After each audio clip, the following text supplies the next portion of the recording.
그래도 나름 나누셨는데 이번 캠프에서 나는 이런 것들을 느끼고 경험하고 이런 은혜를 받았습니다. 지금 이런 거 나눈 건가요? 맞습니까? 그러면은 그거를 한마디로도 요약할 수 있나요?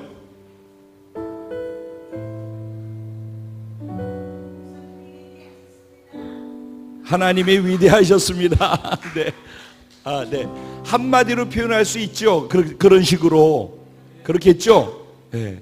한마디로 한번 표현해 볼까요? 종수 형제?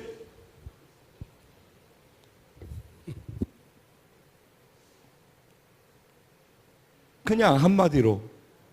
이번 캠프를 통해서 내가 느낀 것 한마디.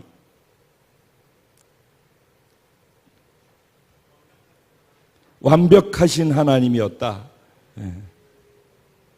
태은은 위대한 하나님? 네.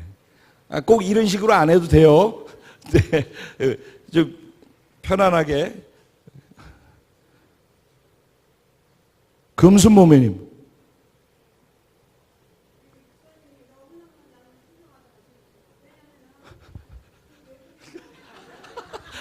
아니, 저 말고 지금, 네. 네.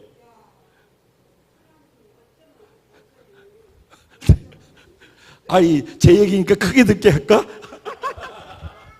정말 우리 목사님 훌륭하시죠? 저는 정말 너무나 이번에 그 캠핑 해가지고 놀란 것이 그 일본 사람 다 이렇게 데리고 우리 교회를 오셨다는 게 너무 행복하더라고요. 그래서 목사님이 더욱더 이렇게 빛나게 보이고 그래서 제가 좀 그랬습니다. 이거 이뻐라. 그런 소리 네, 네. 네, 감사합니다. 네. 이럴 때 사실은 그 캠프에서 제가 보였다는 건 캠프에 문제가 좀 있었다는 얘기가 되는 거고, 캠프에서 하나님의 완벽하심이 보이면은 이 캠프는 굉장히 잘하는 캠프가 되는 거라고 생각해요. 근데 저를 이쁘게 봐주셔서 너무 감사해요. 네. 최 권사님은 어땠어요? 성령님은 위대하신 분이라고 생각했습니다. 이렇게 다 맞는 얘기인데 조금만 한마디라고 할 때 너무 짧게 두 마디 그러면은 캠프를 통해서 연합을 이루신 것 같아요. 예. 하나님의 때에 하나님이 이루어 가심을 우리가 볼 수 있었습니다. 매번 더 깊은 곳으로 인도하시는 하나님을 뵀습니다. 우리 일본 대표 日本の代表キャンプの感想を一言で。どんな力もどんな苦しみも神様の愛から引き離すものは何もないんだなっていう。 어떤 권세나 어떤 것들도 하나님으로부터 나를 떼어놓을 수 없다라는 것을 느꼈습니다.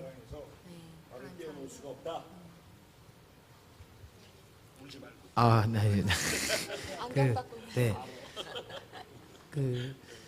각자 있는 자리에서의 모든 예배를 받으셨다고 생각합니다. 말레이시아 대표. 천국에서의 하나됨을 경험할 수 있었습니다. 말레이시아 청소년 대표. 하나님의 계획은 상상할 수 없을 만큼 위대하다는 것을 깨달았습니다. 말레이시아 여성 대표. 하나님이 저를 사랑하시고 그것만으로 충분하다. 아멘. 감사합니다. 네. 뒤로 가야 되겠지? 앞으로 가면 빨리 끝나니까. 네. 미란자면. 시작하셨구나. 말씀으로 회복되는 시간이었습니다. 하나님께서 하나님의 꿈을 이루어 가시는구나.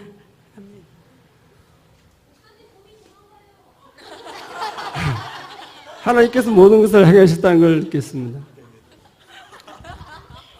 시간마다 하나님의 은혜이고 행복한 예배의 시간이었습니다.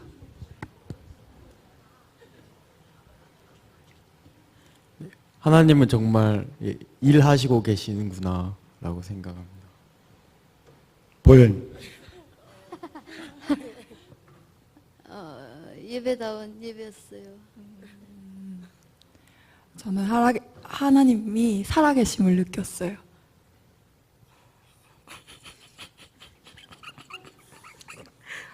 정말 급하시구나라는 것을 많이 느꼈습니다. 하나님이 일하시는 것은 우리의 생각을 뛰어넘고 상상을 뛰어넘으신다는 걸 알았습니다. 군대에서도 그러실 거야.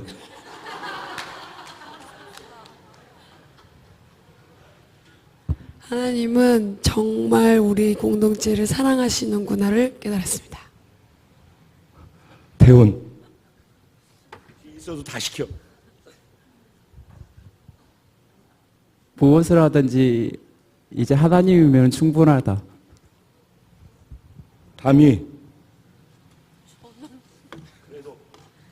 저는 그 자리에서 처음부터 끝까지 같이 예배를 드리고 싶었습니다.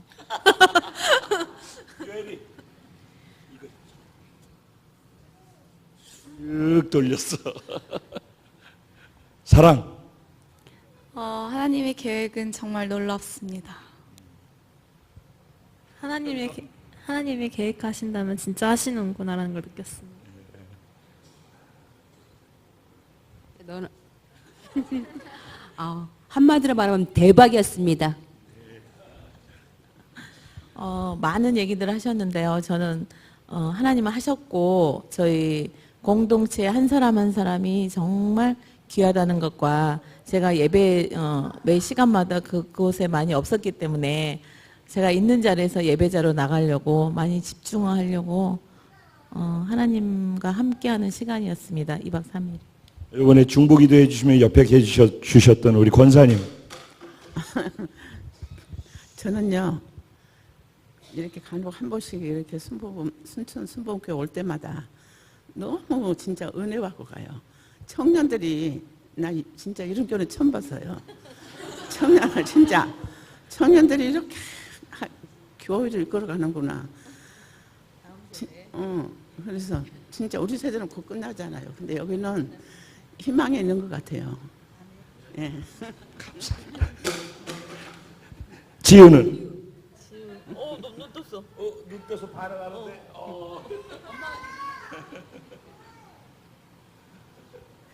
한마디. 오늘 캠프에서 열심히 하면서 다리까지 다쳐가지고 왔는데 캠프에서 느꼈던 한마디. 캠프에서 정말 즐거웠던 것 같습니다.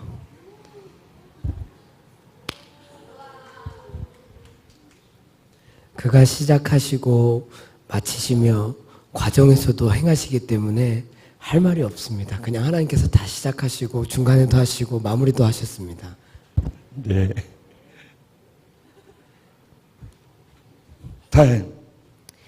반전의 하나님이시고요. 하나님 정말 멋쟁이십니다. 최고이십니다. 봄이. 이번에 아주 열심히 봉사하고 예배 때 같이 뛰기도 하고 살짝 뛰었지만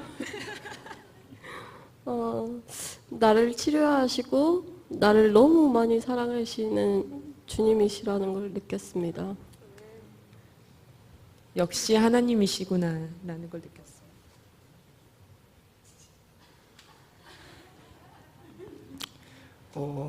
앞에 다 말했는데 우리를 깨우시는 하나님. 우리를 깨우시는 하나님. 그냥 들으면서 느끼고 받는 은혜나 뭐 이런 게 지금 이 시간에. 네, 감사합니다.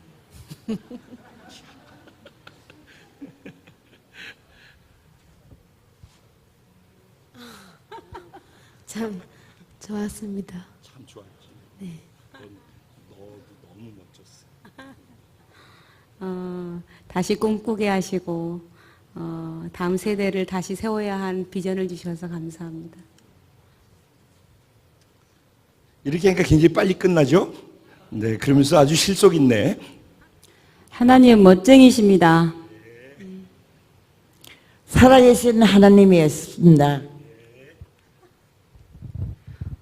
삼겹줄에 대해서 생각을 해봤는데요.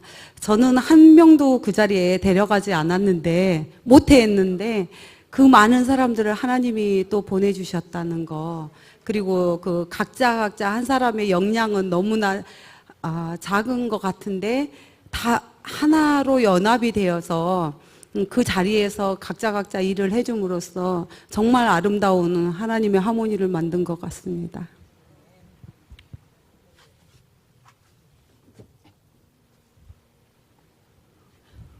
우리 혜정 집사님. 못 가서 죄송한데 첫날 갔다가 그냥 왔어요. 첫날 가서 보고서 느낀 거요? 너무 좋았는데. 감사합니다. 모두가 은혜였습니다. 시간마다 정말 은혜로웠어요. 재밌었습니다 해야지. 잘 놀았지? 그분 안에서 그치? 가장 나약한 자를 사용하셔서 위대한 일을 이루시는 하나님을 경험했습니다. 일은 하나님이 다 하셨는데 행복은 제가 행복한 것 같아요. 행복한 캠프였고 또 제가 다음 세대라고. 제가 다음 세대. 네. 마무리. 하나님의 말씀에 순종하고 나아가면 하나님께서 완벽하고 멋지게 행하시는 그 하나님을 경험했습니다.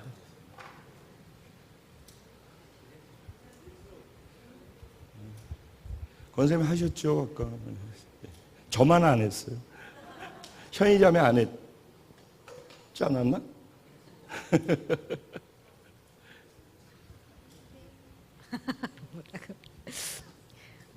종지부를 찍네. 종지부요?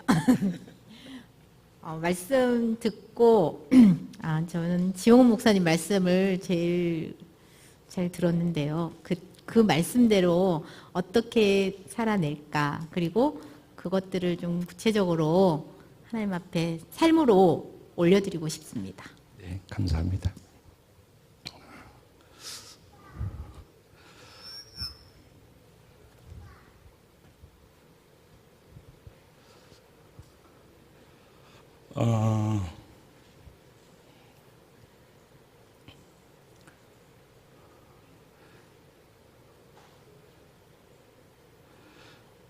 예배를 예배되게 드리면은 그렇게 예배를 제대로 드리는 사람에게 하나님이 주시는 복이 있습니다. 그러니까 하나님께서 그 예배자를 찾고 계시잖아요.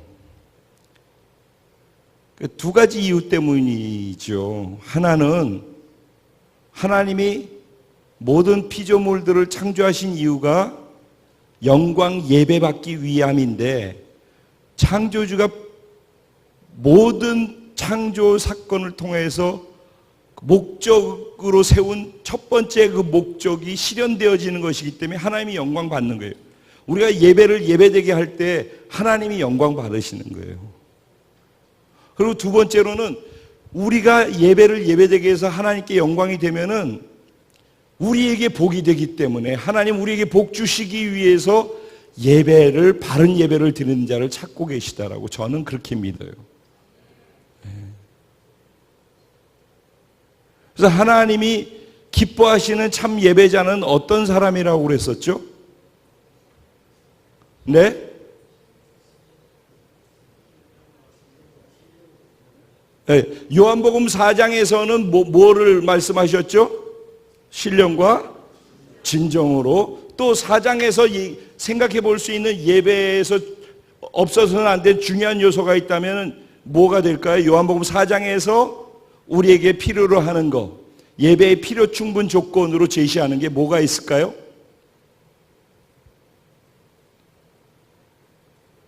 목마름. 사마리아 여인, 물로 시작해서 목마름을 해결하는 거, 내가 너에게 주는 물을 마시면은 영원토록 목마르지 않을 것이다 그랬죠. 그러니까 예배는 목마름으로 드리고 예배를 통해서 목마름을 완전히 해소할 수 있는 것. 예배에서 생수가 터져 나오는 거예요. 그래서 예배에서는 생수인 예수를 목말라는 목마름이 예배 가운데 핵심으로 있어야 되는 거예요.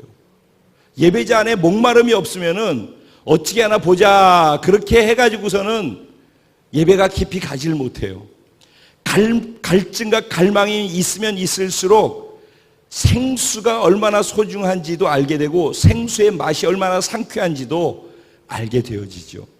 사막에 있는 사람에게라야지 물이 얼마나 소중한지를 그곳에 있는 사람이 느끼는 느낌과 매일 수도꼭지 틀어서 마시는 사람과는 물에 대한 느낌이 다른 것처럼 언제나 그렇겠죠. 그러니까 목마름이 요한복음 4장에서 중요하게 예배드리는 자의 중요한 요소로 작용하고 신령으로 즉 성령으로 영으로 드리는 것. 또 하나는 뭐예요?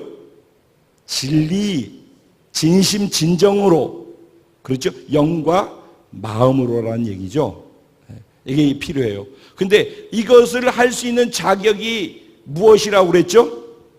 4장에서 하나님을 아버지로 즉 영이신 하나님을 구원받아서 하나님의 자녀가 돼서 하나님이 영이신데 보이지도 않는데 하나님이 영적이시고 나도 영적 존재가 돼서 하나님을 아버지라고 인식하고 아버지라고 부를 수 있는 사람이 예배드릴 수 있는 거예요. 너희가 아버지께 예배할 때가 오나니 곧 이때라.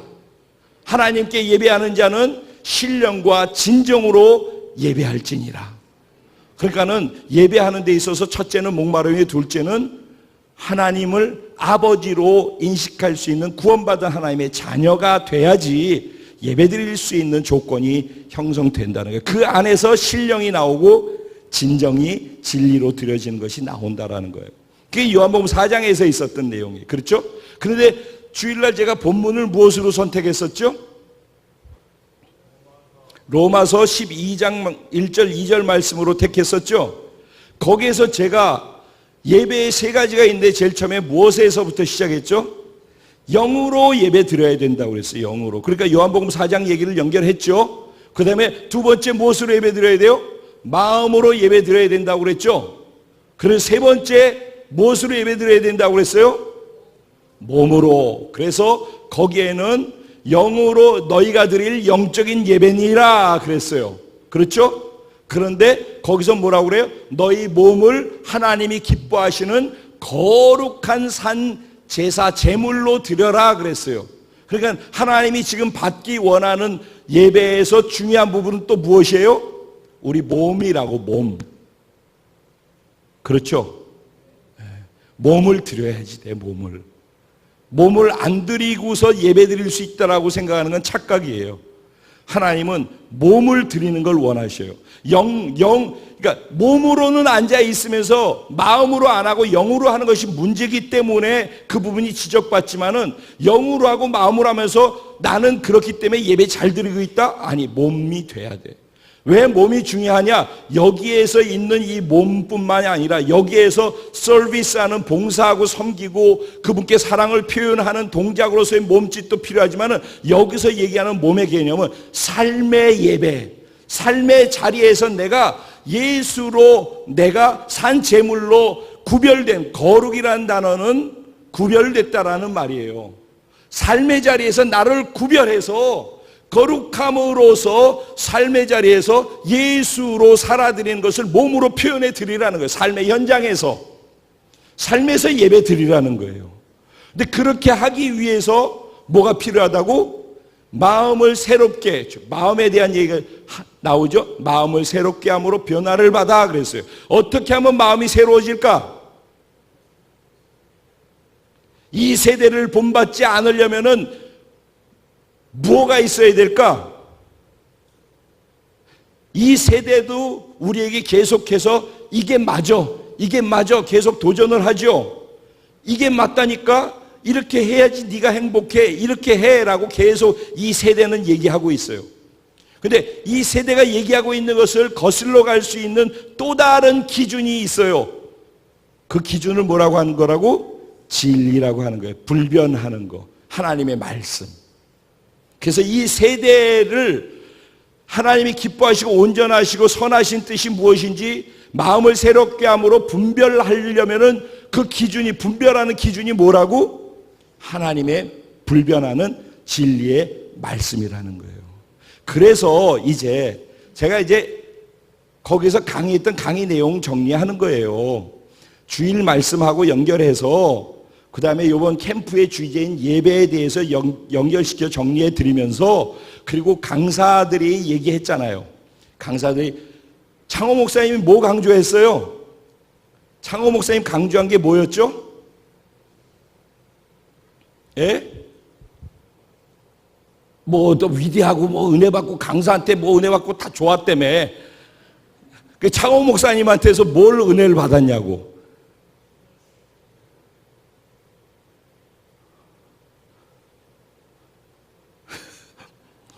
그럼 진짜 복잡해지는데. 이창호 목사님이 얘기한 게 뭐예요? 자, 우리 선발 때 다정연건, 예배 시간, 네, 예배 시간의 중요성과 소리의 중요성을 얘기했죠. 네, 그 반응하고, 그건 우리가 늘 하는 얘기예요. 그런데 제가 늘 예배의 중요성에 대해서 핵심이 이게 있어야 된다라고 얘기했던 거, 하나님 앞에서의 반응이 예배다라는 얘기했어요. 그렇죠? 이제 그런 건 다 똑같은데, 그래서 예배에는 하나님께로 나아감이 있다 그랬어요. 그렇죠? 그 다음에 말씀의 선포가 있다. 그렇죠? 그리고 그 말씀의 선포에 반응하는 우리의 반응이 있다. 그리고 마지막에 뭐가 있다? 세상으로의 파송이 있다. 이런 식으로 네 가지로 표현했어요. 그렇죠? 그런데 창호 목사님이 얘기하고 싶었던 건 언뜻 들으면은 뭐야, 그러니까 7시간씩 예배 안 드리면은 예배가 아니라는 얘기야? 라고 시간 개념으로 이해할 수도 있어요. 근데 시간 개념을 얘기한 게 아니에요. 무엇에 영향이 더 들어가느냐에 대한 얘기를 하는 거예요. 세상의 아이들이 세상에서 일주일 내내 세상에 있지 않냐고. 예배 시간 딱 끝나는 순간에 나가면은 게임방에 가고 게임 들여다보고 만화책 보고 TV 보고 뭐하고 세상 친구들하고 얘기하고 그 다음에 핸드폰 들고서 문자하고 온통 하나님 아닌 다른 것에 모든 영향을 이 세대를 영향받지 않냐고. 그래서 완전히 다 세상 때 이 세대 때가 묻어가지고 있다가 교회에 오는데, 교회 와서 가만 앉아가지고선 다른 사람들 하는 거 옆에서 구경하고 가만히 멍하니 앉아있다가 그것도 30분에서 1시간 드리는 예배 속에서 얘네들이 움직이고 하나님 앞에 자기의 마음을 표현할 수 있는 시간이 1시간 예배 드리는 교회 예배에서 몇 분 동안 얘네들이 자기 마음을 하나님께 표현해 드릴 수 있을까? 그러면 일주일 동안 완전히 세상 때 받아가지고 들어온 애들이 여기 와가지고 1시간 졸면서 앉아있든가 1시간 중에서 5분, 10분 하나님께 잠깐 집중했다가 나가서는 또 세상으로 나가서 일주일을 그렇게 사는데, 매번 일주일마다 5분, 10분 하나님 앞에 있다가 나머지는 세상에서 사는 것이 반복되어질 때 얘네들이 세상으로 갈까? 하나님 앞에 있게 될까에 대한 도전이었다고. 그러니까 여기 와서 예배를 드릴 때 아이들이 하나님 앞에서 움직일 수 있도록, 그리고 수동적으로 있지 말고 적극적이 될 수 있도록, 그러면 뭘 해야 돼? 미랄이 있다면은 이 미랄이 터져 나와서 껍질이 깨져야지 속에 있는 생명이 터져 나올 수 있으니까. 그래서 소리라고 하는 것의 중요한 부분은, 내가 입을 다물고 나는 원래 성격이 얌전해서 소리가 안 나와요, 나는 요렇게 하고서 예배 드리는 게 맞아요, 그걸 누가 뭐라 그러는 게 아니야. 묵상으로도 예배 드리고 묵상으로도 기도가 다 좋은데 그것만이 옳은 게 아니야. 내가 이게 내 스타일이야 라고 하는 그 나를 깨야 된다라는 거예요. 자아를 깨야 된다라는 거예요. 내 패턴을 깨야 된다는 거예요. 만약 하나님 면전에서 내가 있다 할 때는, 내가 간절한 목마름이 있다 할 때는 그 목마름이 바깥으로 표현되어지는 것이 소리고 몸짓이라는 거예요. 그러니까 아이들에게 자기 껍질에 의해서 쌓여져서 세상 껍질에 둘러싸여지 일주일 동안 그 껍질에 돌돌 말려 있는 것을 찢어서 깨면서 소리로 터져 나오고 몸으로 그분 앞에 터져 나오는 표현이 돼야 된다라는 것. 그럴 때 이 아이들이 그러니까 움직이기 시작하고 이 움직임 안에서 7시간을 이렇게 할 때 이 안에 있던 내면에 있는 것까지 떨어져 나가고 세상 때가 떨어져 나가고 아픔과 상처와 우울증과 자기 안에 있는 연민과 고통과 눈물이 떨어져 나간다는 거예요. 그래서 그 예배 속에서 우울증이 치료되고 절망해서 자살하려고 했던 애들이 죽게로 돌아오고 삶의 변화가 일어난다는 얘기가 이런 얘기였다고. 들어보니까 그런 얘기한 것 같죠. 이게 핵심이라고. 이게 그래서 소리 얘기가 나온 것이고 반응 얘기가 나온 것이고 시간의 얘기가 나왔던 거라고요. 그러죠? 그러면 지용우 목사님 강의 안에서 중요한 건 뭐였죠? 지용우 목사님 강의에 첫째, 둘째, 셋째로 얘기를 한다 그러면 첫째 지용우 목사님 뭔 얘기를 시작했죠? 단어로 얘기하면은 복음. 자기가 교회 다니고 신앙에 대해서 알고 다 했는데 연구소에 있었는데 복음을 만나고 난 다음에 자기 인생이 완전히 바뀌었습니다. 그 얘기를 했잖아요. 첫째는 뭐예요? 복음이 있어야 되는 거. 복음 즉 예수 그리스도와 연합되어져서 연합으로 말미암아 변화되는 완전한 변화의 경험이 있어야 된다는 거예요. 이게 첫 번째예요. 예배자가 되기 위해서, 진정한 예배자가 되기 위해서는 복음으로 말미암아서 예수와 연합됨을 경험함으로 변화되는 진정한 변화가 있어야 된다라는 얘기를 한 거예요. 두 번째, 그것이 경험되고 난 다음에 또 있어야 될 것이, 두 번째 뭐가 있어야 된다고? 성령의 깊은 임재하심과 은혜가, 성령의 충만함이 있어야 된다는 거예요. 그 성령에 대해서 얘기를 했어요. 두 번째. 그리고 복음으로 변화된 자기가 성령으로 말미암아 이제 다시 하나님이 더 깊은 곳으로, 예배의 깊은 곳으로 끌고 가는데 그게 무엇이에요? 말씀으로 끌고 가는 거예요. 말씀으로. 그래서 지혜와 계시의 영인 성령께서 말씀을 조명해 주기 시작해서 말씀을 깨닫게 하는 거예요. 즉 신령과 진정으로 할 때 진정이 말씀 진리잖아요. 신령으로 영으로 성령 안에서 되어질 때 진리가 계시되어진단 말이에요. 그래서 신령과 진정으로 하는 데 있어서 신령은 성령님이고 복음으로 구원받은 사람이 연합되어져서 변화되고 난 다음에 신령인 성령으로 말미암아 충만하게 되어지고 그 다음에 이 성령이 지혜와 계시로 조명해서 깨닫게 해주시는 말씀 진리 가운데 들어가게 되어지면서 삶의 예배로 깊게 살아갈 수 있는 은혜가 생긴다는 거예요. 그런데 거기에서 이분이 더 강조한 것이 말씀의 숲을 만들어라, 우리의 뇌에다가. 그래서 뉴런 얘기를 했죠. 그죠? 뉴런은 가지다, 나무 가지. 근데 가지가 우리 머릿속에 몇 개가 있대요? 나무가 1000억 그루가 있다고 그래. 1000억 그루가 일반적으로 각 사람에게 1000억 그루. 그러면 나무 1000억 그루가 있으면은 1000억 그루 나무가 있는 걸 뭐라고 그래요? 영어로 forest, 숲이라고 얘기를 하는 거예요. 숲. 그러니까 우리 머릿속은 1000억 그루의 나무가 둘러싸여져 있는 숲이란 말이에요. 뉴런으로 1000억 개가 있는 숲, 뉴런의 숲. 이 숲에 부정적인 것이 들어가고 세상적인 게 들어가면 어떻게 된대요? 어두워진다고 그랬잖아. 어두워진다고. 그런데 긍정의 것, 밝은 것, 하나님의 말씀이 들어가면은 빛이 반짝거린다고 그랬잖아요. 말씀이 선포되어지고 말씀이 들어가니까 뉴런의 그 나뭇가지에 빛이 바짝바짝 생겨나는 걸 봤잖아요. 그러니까 이것을 우리가 말씀을 암송해가지고 계속해서 말씀 암송한 것이 여기에 계속 있게 만들면은 그 말씀 암송한 것이 다 빛이 된다는 거예요. 하나님의 말씀에 태초에 빛이 있으라 하매 빛이 있었고 하나님 보시기에 좋았더라 그랬잖아요. 그런 것처럼 말씀이 우리 가운데 던져지면 빛이 생겨나기 시작하고 하나님 보시기에 좋은 일들이 우리의 삶에 나타나기 시작한다라는 그 얘기를 한 거예요. 그래서 그것이 삶의 예배로 삶의 자리에 갔을 때 예배가 깊어지게 된다는 거예요.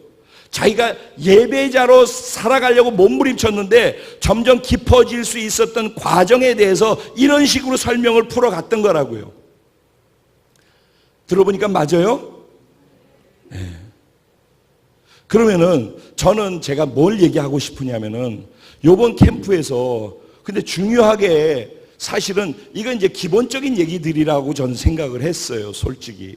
그런데 이 캠프가 진행되는 가운데 말씀의 메시지 방향이 좀 약간 이쪽으로 가네? 라고 생각했었어요. 근데 또 조금 지나니까 또 이쪽으로 가네? 그래서 마지막 끝나는 시간에도 보니까 또 이쪽으로 가네? 그래서 공통 분모로 생각되어져서 내게 다가온 것이 있었어요.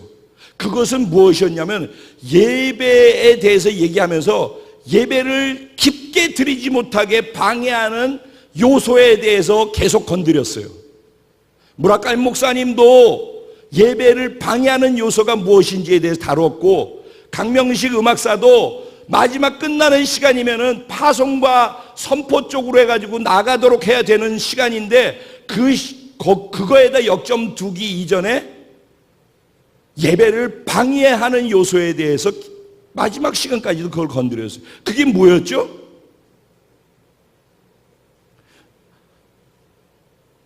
부모님, 즉 아버지와의 관계가 어려운 부분, 집안에서 부모와 자녀의 관계의 어려움에 대한 것들을 계속 건드렸어요. 무라카미 목사님도 계속 그 부분에 대해서 다루었었어요.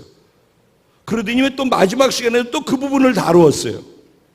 왜냐? 조금 전에 이창호 목사님이나 지금 얘기한 부분에 있어서는 예배를 어떻게 깊게 갈 수 있을 것인가에 대한 얘기였다면은 지금 이 부분 두 개는 예배를 깊게 가려고 하는데 깊게 가지 못하도록 방해하는 요소가 무엇인가에 대해서 얘기를 하는 거예요. 무엇이 우리의 예배를 집중하지 못하게 하고 방해하는가? 우리는 아까 그랬잖아요. 예배 드리는 조건 중에 목마름이 있어야 되지만 첫째, 구원받아서 하나님을 영이신 하나님이 영이신데 영이신 하나님을 아바 아버지라고 부를 수 있어야 한다고 그랬죠. 그러면 우리 하나님은 아버지시라고.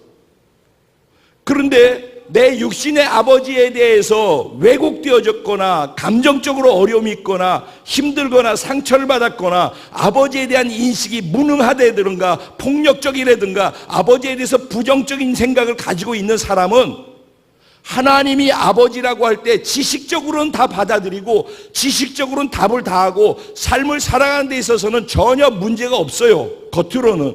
근데 예배 드릴 때 하나님께로 향해 나갈 때는 무의식적인 이 내면 안에서 아버지라고 하는 그 틀에 걸려 깊게 못 가. 내가 하나님 아버지라고 할 때 아버지가 자꾸 이게 중간에 이렇게 방해 요소가 돼. 하나님이 아버지인데 완벽하신 하나님이거든. 좋으신 하나님이고 선하시고 완벽하시거든. 근데 그 하나님이 그런 분이 아니라 내가 경험한 아버지 안에 왜곡되어진 것이 완벽하신 하나님 앞에서 자꾸 노이즈를 만들어 방해 요소를 만든단 말이야. 그래서 하나님에 대해서 무의식 안에서는 집중해서 깊게 완전히 쏠려서 완전하게 그분께로 가지 못하도록 계속 막는 작용을 한다는 거예요. 그래서 아버지와의 관계, 부모와의 관계에 막혀져 있는 부분들이 치유되고 회복되고 자유함을 얻는 시간들이 있어야지만 깊게 예배로 들어갈 수 있기 때문에, 그래서 하나님께서 요번 예배, 참 예배자를 찾는다라고 하는 그 강의 시간이 지나가는 가운데 2번 이상 계속 이 부분을 다루시더라고요. 사실 권사님 생각해 보시지만 우리 초창기 때 여기 창립해가지고 맨날 노래처럼 했던 얘기가 그거야. 정체성. 하나님 안에 내가 얼마나 사랑받고 존귀한 자녀인지 늘 우리 노래를 했었어, 그냥. 그러죠? 네. 그래서 그 안에서 행복해가지고선 기억나지. 그래서 그건데 옛날 아주 옛날 얘기야. 그리고 이제는 우린 군사로 가야 된다라고 그러고 있는데 우리 안에 하나님께서 그 부분을 다시 한번 건드시고 회복시킬 필요가 있다라고 생각하셨기 때문에 강사들 통해서 그 부분을 다루셨다라고 저는 생각하면서 그 시간들을 보냈었어요. 그리고 그걸 그 시간에 중보기도 했어요. 그리고 둘째 날에 쉐카이나 기도회를 하는 걸로 이렇게 계획서에는 나와 있었잖아요. 일정표에는. 그런데 주시는 마음이 뭐였냐면은 그 시간에 그거 하지 말고 아이들이 주신 말씀을 붙잡고 기도하고 예배자로 자신을 헌신하는 기도를 하게끔 하라고, 그리고 그 기도를 하고 있을 때 목사님과 교사들과 학부모님들, 부모님들이 나와서 그 아이들을 위해서 기도하는 시간을 가지라고 마음을 주셨어요. 그래서 강사님한테 그거를 부탁을 했어요. 그때가 헌금을 해야 되는 시간이었어요. 그래서 사실 그걸로 빠져 들어가게 되면 여러 가지 좀 꼬이고 복잡한 상황들이 연출될 수 있었어요. 그래서 목사님께서 헌금을 하려고 하는 목사님 입장에서는 고민을 살짝 했어요.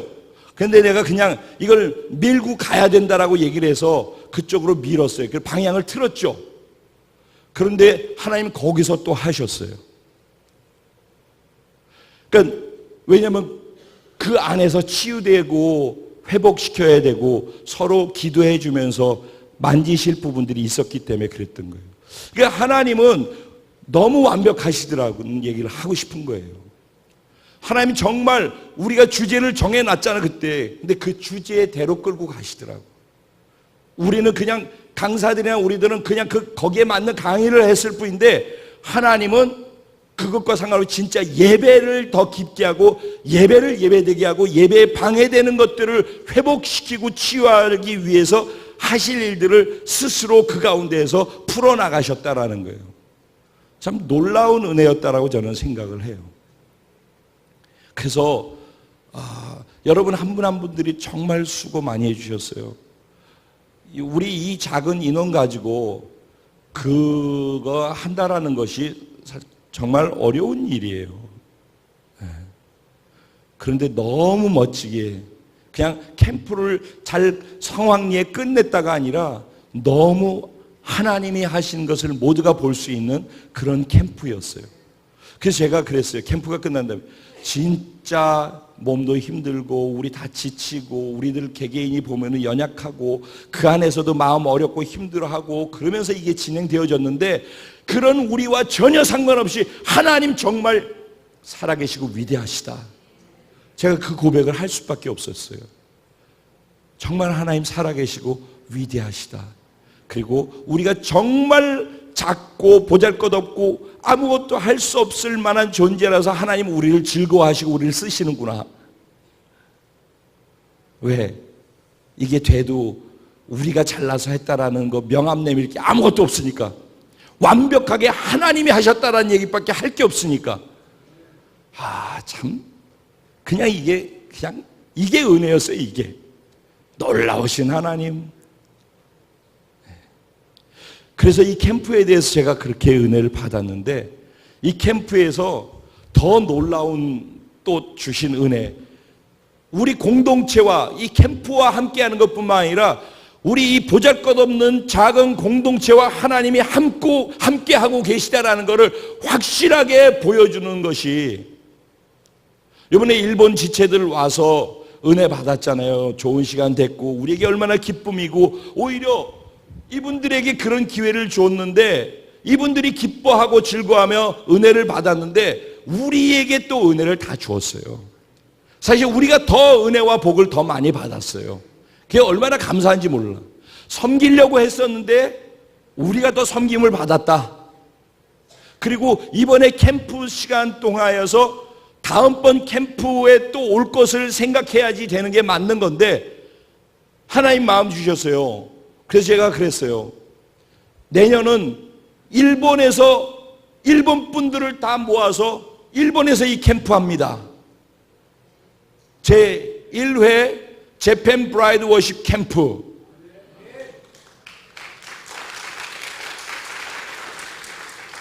놀라운 일이 내년부터 또 시작될 거예요. 일본 땅 안에서.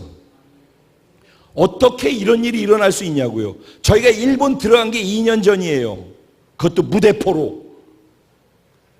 2년 전에 들어갔는데 지금까지 우리가 8번 예배 드렸습니다. 2년이라고 그러지만은 횟수로 하면 8번 예배 드렸어요.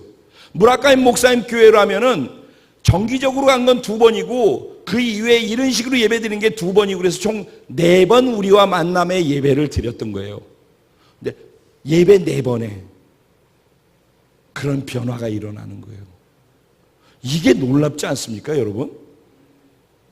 한번 생각해 보라고. 그냥 가만히 이렇게 해서 아 좋다, 의뢰받았다, 하나님 행하셨다 이걸 넘어서 한번 곰곰이 생각해 보라고. 이게 가능한 일인가?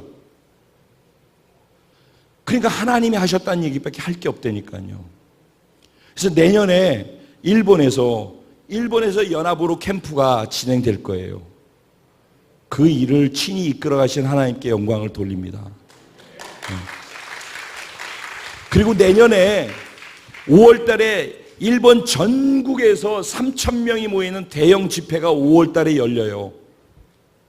그런데 그 집회를 집행하고 진행하는 핵심 요원 되시는 목사님들이 그 자리에서 예배의 은혜가 흘러가야 된다는 걸 이제 다 아셔요. 그래서 이 예배팀을 거기에 세워서 참석한 사람들이 이 예배 속에서 임재하신 하나님의 은혜를 경험케 해야 된다는 그 소원을 가지고 있어요. 그런데 결국 결론이 어떻게 났느냐 하면은 메인 스피커가 이영훈 목사님이 메인 스피커래요. 그때. 근데 이영훈 목사님 메인 스피커로 오실 때 우리 브라이드 워십 팀이 목사님 말씀 전하기 전에 30분 동안 우리가 예배를 인도하게끔 처음에 15분 그냥 노래 한두 곡 하다가 가라고 순서를 주더라고요. 그래서 그럼 우리 안 간다고 그랬어요. 고민을 하고 30분을 만들어가지고 30분이면 우리 예배 드릴 수 있어요. 엑기스로 처음부터 깊이 가면은 얼마든지 가능해요. 우리가 그 대신 기도를 많이 해야 돼. 그리고 또 하나 그것만 했으면 내가 안 갔을 거야. 근데 또 하나 받은 게 뭐냐면은 250명이 모인 공간, 지금 그 공간에서 2시간 동안 완전히 우리한테 다 그거를 위임해서 2시간을 그렇게 계속 예배 드릴 수 있도록, 그리고 각 지역에서 온 모든 일본의 예배 사역자들과 예배 관심이 있는 사람들이 다 그곳으로 와서 2시간 동안 우리와 함께 하나님 임재 가운데 예배를 경험할 수 있도록 그거를 또 오케이 받았어요. 이것도 놀라운 일 아닙니까? 우리가 일본 들어간 지 2년 됐어요. 아무도 모르고 아무도 없는 곳에 그렇게 시작했는데 2년 만에 이런 일이 일어나는 거예요. 지금 놀라우신 하나님이에요. 그런 가운데 광주에서 또 장로교 목사님들이 우리 소문을 듣고서 연합으로 모여서 브라이드 워십과 함께 예배를 드렸으면 좋겠다고 요청이 왔어요. 한국 쪽에서도. 그래서 이제 10월 9일 날 여기서 주일 예배 드리고 저녁 예배를 우리가 그곳에서 가서 예배를 드려주게끔 되어 있어요. 그리고 내년 캠프 때는 그쪽에서 광주 쪽에서 연합으로 예배 드렸던 분들이 이쪽으로 와서 광주도 합류하기로 했어요. 할렐루야. 그러니까 이게 너무 아무것도 아니게 작게 시작해서 무모하게 시작한 건데 순종으로만. 근데 하나님이 순종하는 우리의 무모함을 쓰신다라는 거. 그리고 우리의 연약함과 상관없이 하나님이 우리의 순종을 통해서 스스로 일해 가신다라는 거. 캠프 안에서 제가 받은 은혜, 그리고 우리가 볼 수 있는 은혜가 이런 것들 아니었나라는 생각을 해보고 캠프를 통해서 강의했던 강의 내용들을 더불어서 같이 정리를 한번 해봤어요. 정리가 되셨죠? 네. 정리하는 게 중요한 게 아니라 그런 예배를 드리는 게 중요하죠. 네. 우리가 정말 예배를 이쁘게 귀하게 하나님 보시기에 사랑스럽게 잘 드리고 있어요. 아멘. 네. 결론 얘기할게요. 아모스 시대, 말라기 시대,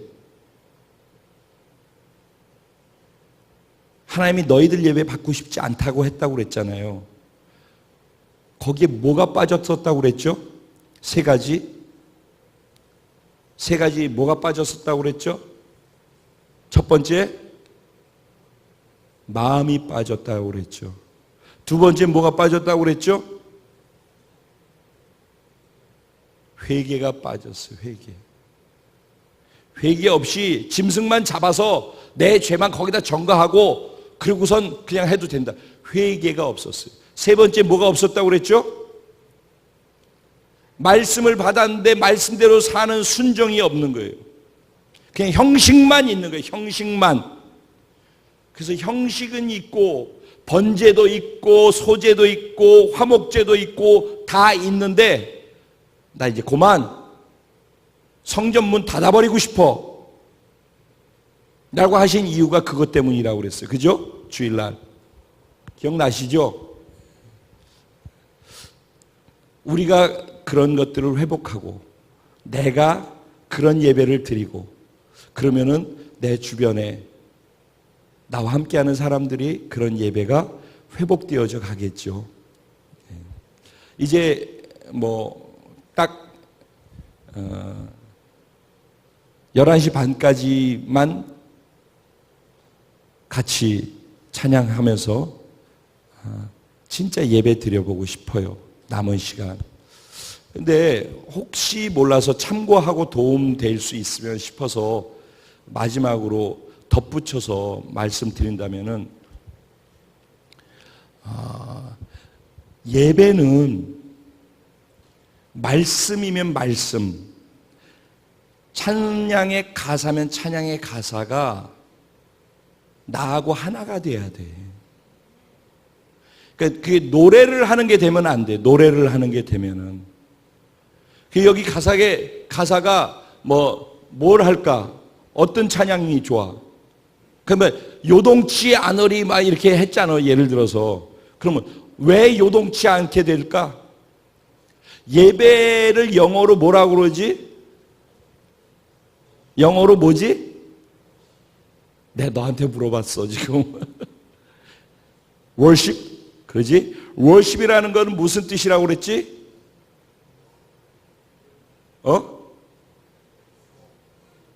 뭐라고? worth, 가치 있는 것. 그치? 가치 있는 것에 나의 것을 드리는 거야. 가치 있는 것에 나를 드리는 거야. 그치? 그게 worship이야. 그러니까 예배는 아까 얘기했던 모든 것이 다 있어야 되겠지. 근데 그걸 한마디로 정의를 하면은 하나님이 나의 가치의 전부입니다. 야. 그거를 표현하는 게 예배야. 그래서 내가 농담 반 진담 반으로 내 예배가 진짜인지 가짜인지를 확인할 수 있는 아주 중요한 한 가지가 있다고 이렇게 얘기를 하는데 예를 들어서 종수가 잘생겼잖아. 훤하게 한번 일어서서 이렇게 보여줘 봐봐. 괜찮아. 일어서. 괜찮아. 순종하는 것이 예배라니까. 뒤 딱 돌아봐. 그럴 때 어떻게 해야 돼? 종수야. 자, 종수가 이래. 근데 만약에 종수가 자신감 없게끔 일그러져 있대 봐. 이렇게. 만약에 이렇게 돼 있대 봐. 그런 종수한테 종수는 좀 왜 이렇게 생겼냐 너. 만약에 그런다고 그래봐. 그럼 종수가 기분이 좋을까 나쁠까? 그리고 열등감이나 기분 나쁜 거나 분노가 일어날까 안 일어날까? 즉 내가 너 그렇게밖에 못생겼냐라고 얘기할 때 영향을 받을까 안 받을까? 받겠죠. 근데 만약에 종수가 자기 스스로가 자기 외모에 전혀 애로사항이 없어. 영향을 안 받아. 그러지. 그런데 종수는 왜 그렇게 생겼냐 그러면 어떻게 자기 외모에 예를 들어서 자신이 있는 사람은 어떻게 해? 그냥 씩 웃고 말겠지. 그래 안 그래? 예. 돈이 수조 원을 가지고 있는 사람이 있어. 근데 옷을 허름하게 입었어. 옷을. 그런데 그 허름하게 옷 입은 사람한테 꼴이 그게 뭐냐 거지 같게 너 얼마나 못 살면 그렇게 하고 다니냐 그러면은 그거의 영향을 수조원을 갖고 있는 사람이 그런 얘기를 들으면 이렇게 하고 하지, 그것 때문에 가지고 뭐 저거 나를 무시하는 거니 너 뭐 이렇게 하고 씩씩 거릴까 안 거릴까? 안 그러겠죠? 하나님이 나의 최고의 가치라고 하고, 이게 이 말 결론이야. 잘 들어봐봐. 하나님이 나의 최고의 가치라고 하고 예배는 하나님이 나의 최고입니다를 고백하는 거라며. 이거 이 결론이야. 잘 들어봐봐. 예배는 하나님이 나의 최고의 가치입니다라는 것을 고백하는 거라며. 그러면 그 하나님이 지금 나와 함께 하시고 여기 계시다며. 그러면 그게 전부 아니냐고. 내가 수조원을 갖고 있는 거고, 내가 최고로 잘생겼고, 내가 어디에서도 빠질 게 없게 자신이 있는 거 아니냐고. 근데 왜 우리는 말 한마디에 시험 들어? 왜 옆에서 누가 뭐라고 하면 자꾸 흔들려? 왜 스트레스를 받아? 요동치 않는다며. 가사 내용은 그런 얘기라고. 우리가 요동치 않는다라는 찬양을 할 때 요동치 않는다라는 말의 의미는 당신이 나의 가치이고 전부이기 때문에 나는 어떤 상황에서 어떻게 하더라도 난 요동하지 않아. 왜? 당신이 나의 최고의 가치이고 당신이 그 최고의 가치로 나와 함께하고 있기 때문에. 이 고백을 말로 하는 사람은 말이니까 모든 것에 영향을 받고 다 흔들리지만은, 이게 진짜가 돼서 예배하는 사람은 어떤 것의 상황에 흔들린다 하더라도 흔들리지 않고 요동치 않는다고. 그러니까 내 예배가 진짜 예배인지, 하나님이 나의 전부고 나의 최고의 가치이기 때문에 그 최고의 가치인 하나님이 내 안에 계시고 지금 여기 계신데 그분께 나를 표현해서 반응하는 그런 예배를 드리는 것이 진짜 맞다면은, 나를 지금 요동케 하는 것들로부터 벗어나는 거라고. 그래서 예배는 자유가 임하는 거예요. 예배 속에서 그래서 치유가 임하고 회복이 되는 거예요. 그러니까 예배에서 이 부분이 서지 않으면은 예배를 드려도 조금 전에 힘들었던 거 그대로 가지고 또 가고, 예배를 드려도 자유하지 못하고 뭔가 이 안에 껄껄하고, 이건 다 이 부분이 안 돼 있어서 그런 거예요. 자, 이제 남은 시간 우리 예배에 드릴까요? 나의 가치가 당신입니다. 이 가사의 내용 하나하나는 나의 가치가 당신이 전능하십니다. 당신 나의 전부입니다. 당신 나의 힘이십니다. 당신 나의 소망이십니다. 이게 말이 아니라, 노래 가사가 아니라 이 가슴에서부터 내 온 세포가 그거를 진짜라고 외치고 반응하는 것, 신앙 고백하는 것, 표현하는 것, 몸으로, 마음으로, 영으로, 전체로. 그게 뭐라고? 예배다. 아멘.